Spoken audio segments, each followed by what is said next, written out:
Bez vārdiem. Vai viņam patīk peldēt? Jā, Kam pievērsi uzmanību? priecīgai sejai. Vai viņa steidzas uz skolu? Kam pievērsi uzmanību?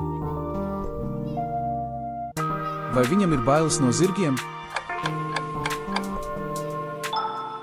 Kam pievērsi uzmanību?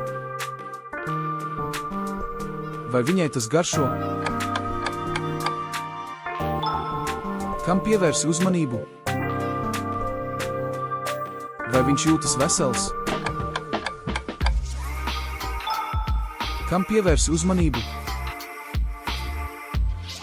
Vai viņa grib kaut ko izbeigt? Kam pievērsi uzmanību? Uz tikšanos!